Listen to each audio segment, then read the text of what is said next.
Hey everyone, hi, welcome back to my channel. Today I'm doing a little bit of a late July TBR. I'm gonna be just talking through all of my plans, my reading plans for July. Yeah, and and just sort of talking to you all in general because it's actually been a minute. It's been a minute. We'll get to it in a moment. If you're new to my channel, then hi, I'm Shelly. I really love books and reading. I love stories of all kinds. I'm kind of a story fiend. I just really love stories. And I think Harry's coming in.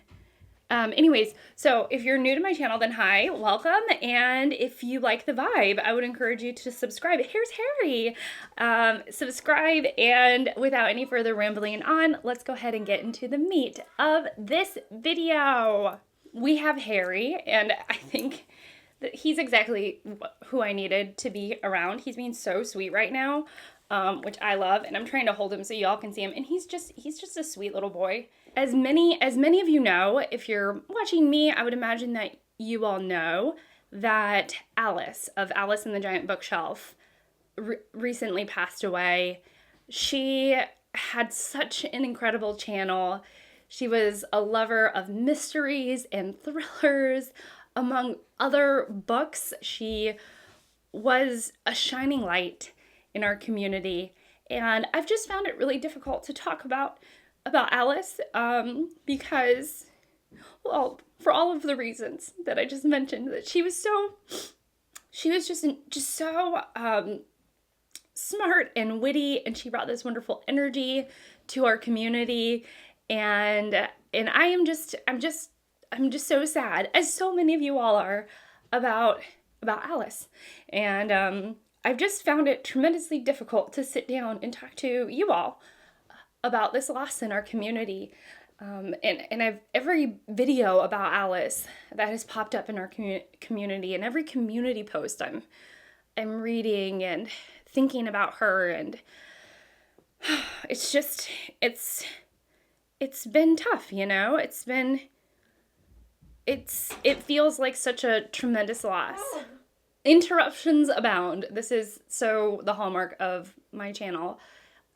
Just Alice has been on my heart and mind, and and I know that she's been on many of your hearts and minds, that she was just wonderful. Like, she was wonderful. And those who were really close to her, who knew her really, really well, I know that y'all must be just destroyed, because she was so great. She was so great.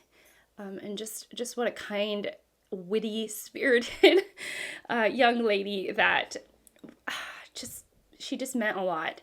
So yeah, I just wanted to say a few words. So as we are kind of going into July, I've been thinking about some of her favorite reads, primarily Agatha Christie. So I have this gorgeous copy. I've never read a Christie. Can you believe that? I've never read a Christie. And you have these conversations in your head with other people, and I bet Alice would be like, just read a Christie, Shelley.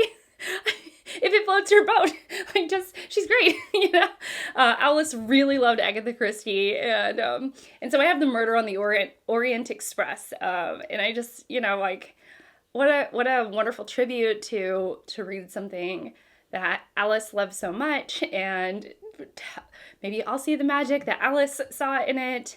I've also been thinking about All the Light We Cannot See, because I think that was her favorite book in 2022.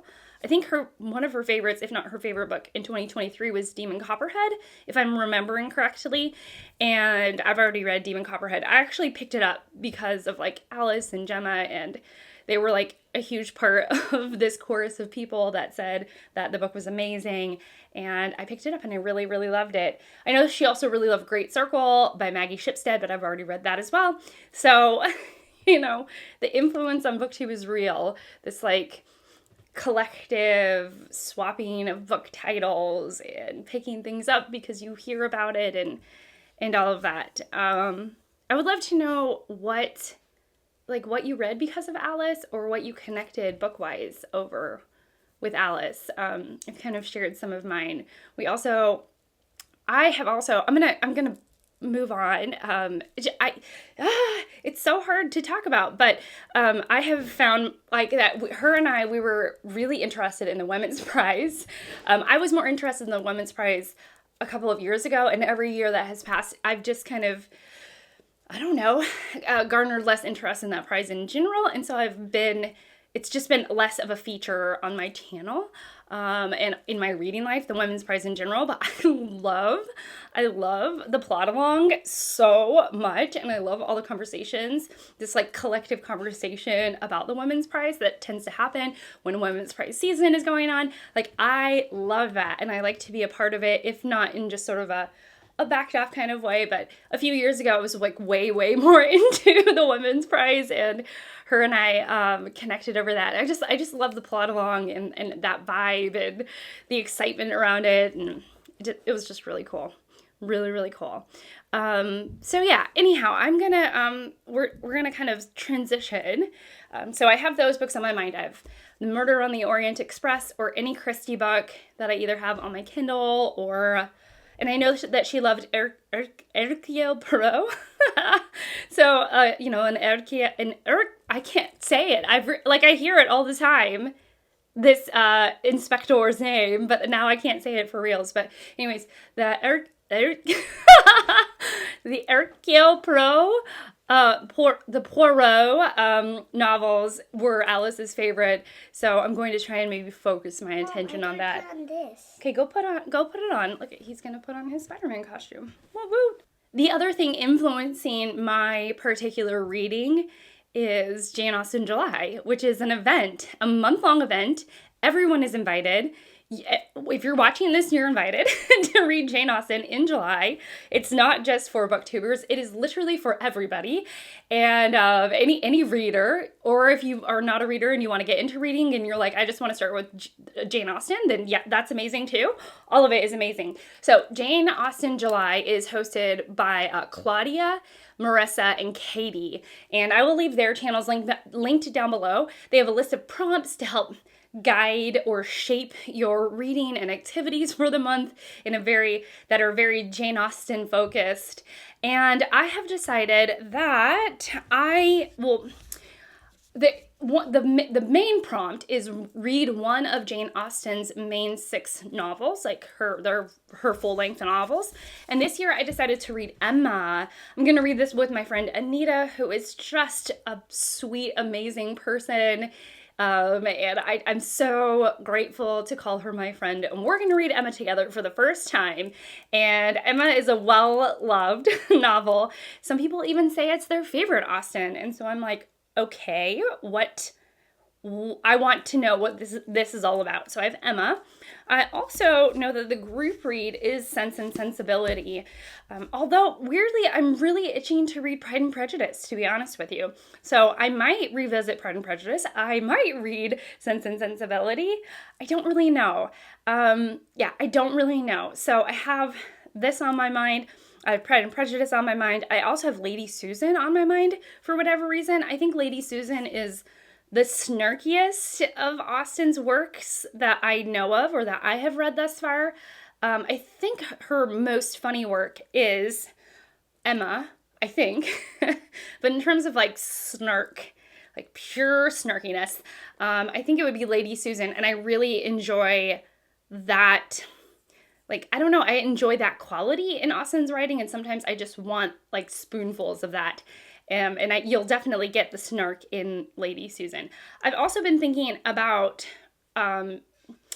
Regency set books.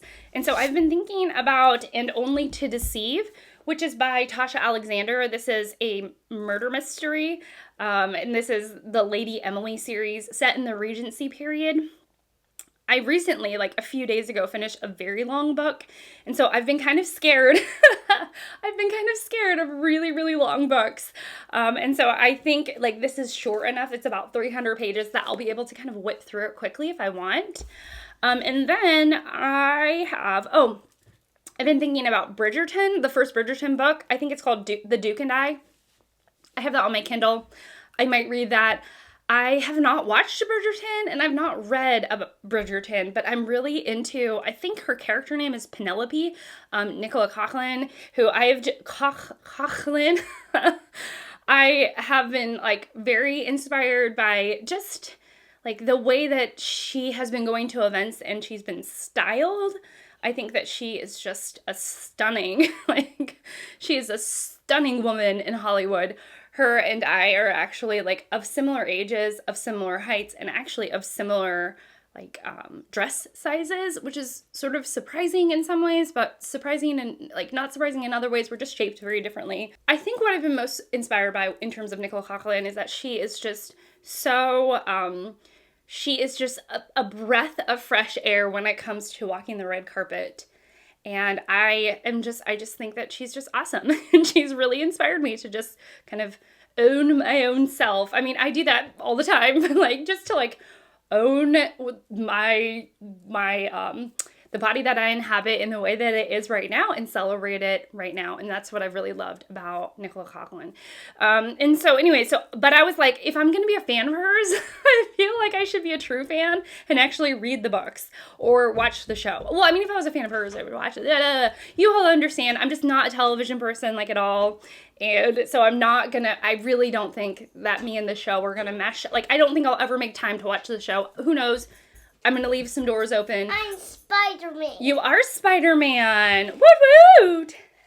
But mostly I want to read the books. I'm interested. And so I started, like, the first chapter, and it's been interesting. Okay, I'm going to get off my Bridgerton, step stool or, soapbox. My Bridgerton plans soapbox. Okay, the last little bits of books that that are, like, sort of on my mind, but I don't know. I have Fingersmith by Sarah Waters here. I really enjoyed the paying guests, and you probably heard that thump from the microphone, but I really want to get to another Sarah Waters book, and two other two other historical fiction books that have been on my mind are Melanie Benjamin's The Mistress of the Ritz and The Drowning King by Lene Hartsuker. These have been on my mind as well, just as books that I really want to pick up, and so I might end up picking these up. I am in the middle of The Girl with the Pearl Earring by Tracy Chevalier. I'm reading that with my friend Anita, and it's been interesting. I've read the first, like, 60 pages. There are definitely some pros to the book that I've been really enjoying, but I'll save that for another time. And I just started a memoir by Carolyn Forche, I think it's called. I think that's her last name. How to say it, Forche. But anyways, it is What You Have Heard Is True. It's a memoir of, actually, I really don't know. I've started it and I'm not exactly sure where it's going. It's okay. And then I'm also amid The Wolf Den by Elodie Harper, which I've been just slowly getting through. It's really good. I just haven't set my mind to finishing it, which is probably why I'm still reading it after several days. But anyhow, that's it. What are your plans? What do you think you're going to be reading in the next month or so? I would love to know. Are you going to be picking up anything because of Alice? I would love to know that as well. And yeah, that's it from me. So thank you so much for watching. Thank you so much for being here. I really, really appreciate you so much. And I will see you all in my next one. Bye.